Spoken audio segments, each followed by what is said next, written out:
If you've ever driven past a demonstration by organized labor groups, you may have seen one of these characters. There's the greedy pig, the fat cat boss choking the worker, and of course, Scabby the rat.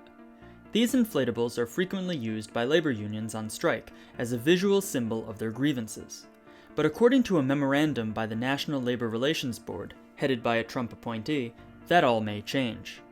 The NLRB is seeking to ban these sort of inflatables, arguing that they are coercive and unlawful. I sat down with David Jarvis, business representative of the New England Regional Council of Carpenters, Local 326. His union uses the inflatables in their demonstrations, and he says they're unhappy with the proposed changes. With all the groups that are out there, all the different activities that are vying for airtime, that are vying for the space, you see all the billboards, you see the signs, the different demonstrations, that the fat cat, the greedy, these banners help us break through the not necessarily noise, but break through the ordinary and say, oh, I need to pay attention to this. To be clear, inflatables are not currently banned, but Gothamist reports that thanks to Trump appointee Peter Robb at the NLRB, they soon could be outlawed. The memo stems from a 2018 case in Chicago that ultimately settled out of court, but the incident gave justification to the NLRB to craft the memo in question, which views inflatables as coercive and unlawful.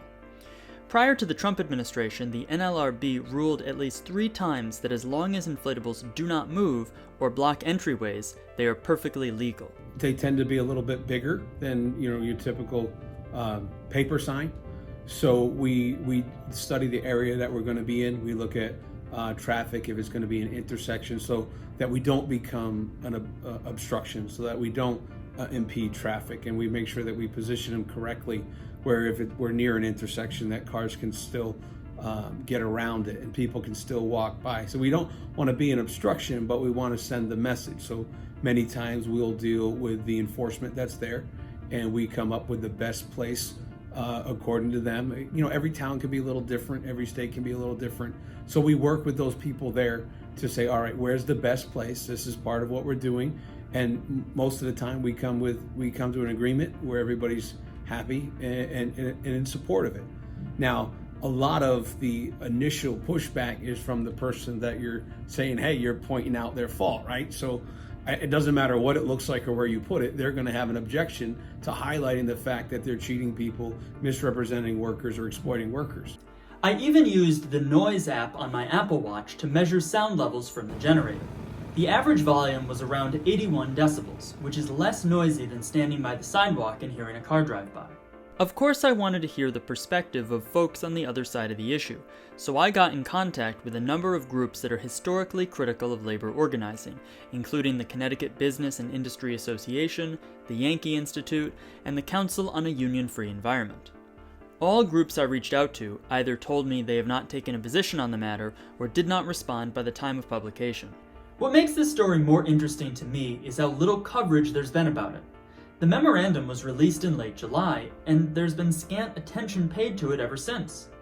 But it's not that the news media isn't interested in covering issues of free speech. I mean, it seems that every couple of months a college freshman somewhere will speak inarticulately at a campus event, and the media will focus on it for like an entire week and question whether it constitutes an attack on the First Amendment and all of that. But of course, the First Amendment was crafted to prevent the government from infringing on people's free speech rights. Students protesting, even if they're impolite or whatever, are not the government. However, in this case, concerning the use of inflatables by labor unions, the government is trying to prevent them from using visual displays at demonstrations, which seems like a cut and dry free speech issue to me. So where's that same level of media coverage for labor unions that was heaped onto college students? As I stated before, inflatables are still 100% legal. But a case involving 2 inflatable Scabby the Rats in Staten Island could very well result in the NLRB attempting to make good on their previous memo. Such a ruling would unquestionably result in a First Amendment-related court battle, and neither side looks like they will back down without a fight. They work, they get people's attention, people are attracted to them. There's a speculation out there that they're in some way coercive or that they intimidate people. In Connecticut, that's not been the situation for us, where we have people coming to get selfies with them, their kids posing in front of them. So I don't know that they're very intimidating. At the end of the day, it's just a form of speech. So I don't think they're intimidating, but they do deliver a clear message, and there's really no question what we're doing or what we're getting at when